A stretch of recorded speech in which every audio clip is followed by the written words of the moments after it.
Professor John J. Collins, thanks so much for joining me. I'm super excited about this. Good friend of mine and is also a Patreon member, Artie Hagen, says, for Dr. Collins, one thing that I find confounding about apocalyptic literature is its obscurity. I would think that if there is an almighty God, and if that God has some message, some hugely consequential message, I love the way you're leading up, Artie. This is interesting.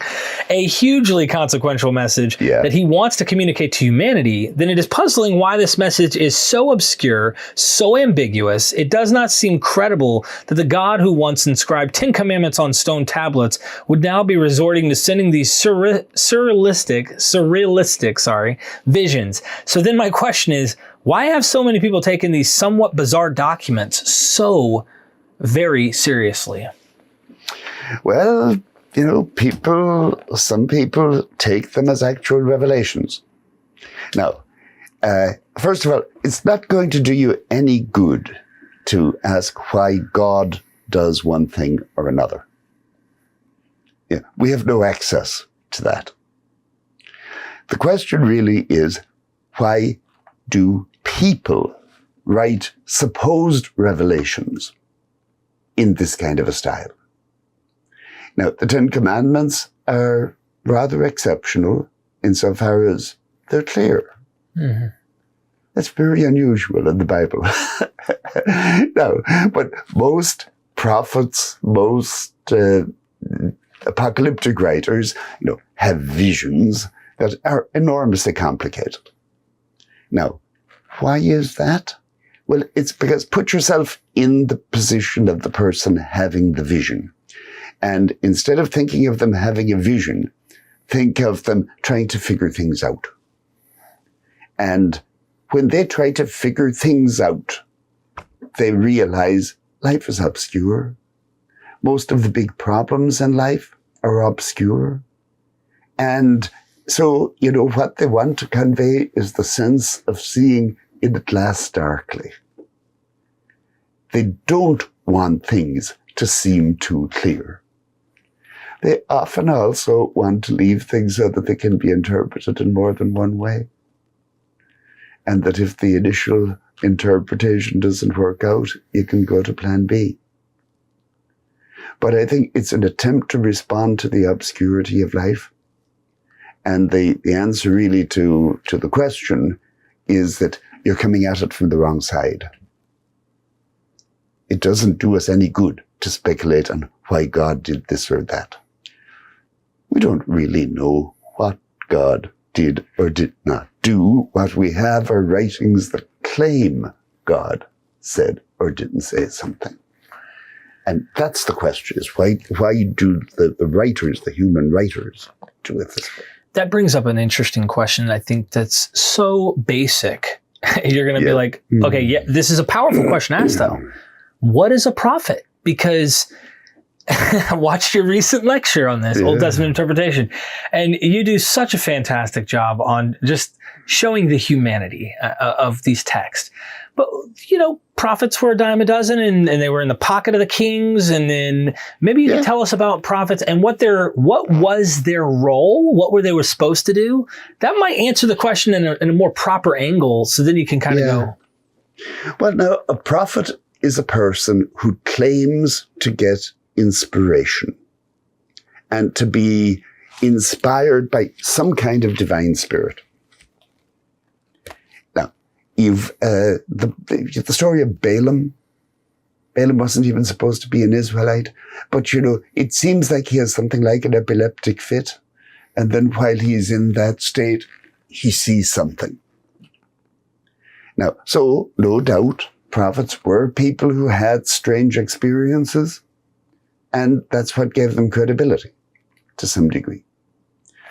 For a lot of the Old Testament or Hebrew Bible period, you have whole guilds of prophets.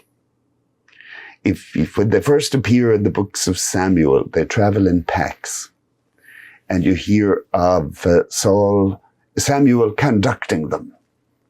And Saul at one point takes off his clothes and lies down naked with them all night. You get some kind of ecstatic behavior. But for all of that, the prophets that we have in the Hebrew Bible are managing their ecstasies. In other words, they try to say things that do make sense. And a lot of it is political. Kings kept, according to some accounts, a king could have 400 prophets who ate at his table, is the way they put it. In other words, he was supporting them. Now, the king decides he wants to go to war, but he wants to consult the prophets first to see, is this the will of God? What are the prophets going to say? Yes, your majesty. Do what is in your mind, your majesty. And then the interesting prophets are the one out of the 400 who will buck the trend and go against it and tell the king, yes, go up to battle and you're going to get killed. And then the king has the dilemma, which one should he believe? And the best solution is go up to battle, and if he gets killed, he'll know that the one prophet was right. But it's a little late for him then.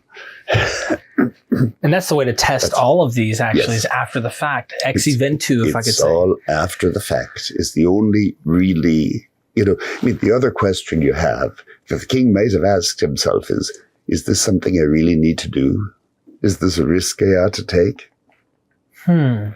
This begs a question further into the prophets, if you don't mind, before we hop off that idea. Are there any clear descriptions of prophets that are aware of other prophets' writings that they purposely don't agree with and they contradict? There are certainly stories of prophetic conflict. They don't usually involve other prophets whose writings we have. Actually, none of the prophets really wrote anything. They gave oracles and somebody came along afterwards and wrote them down. There are definite differences in perspective, say, between Jeremiah and Ezekiel, both of whom lived through the destruction of Jerusalem.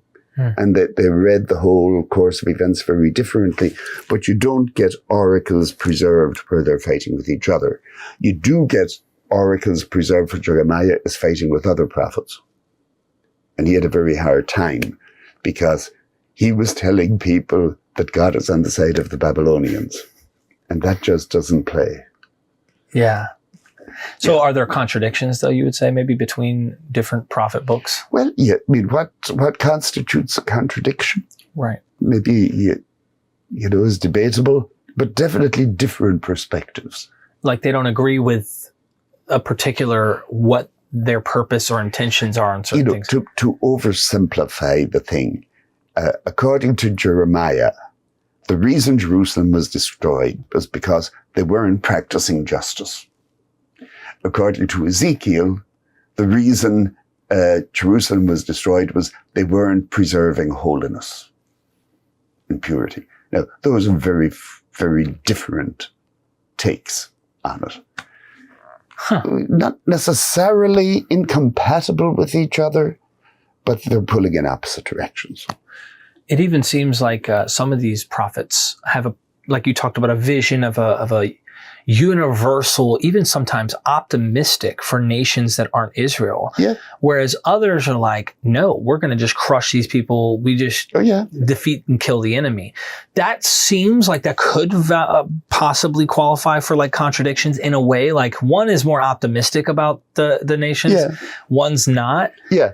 But you can always work your way around the contradiction. Of course.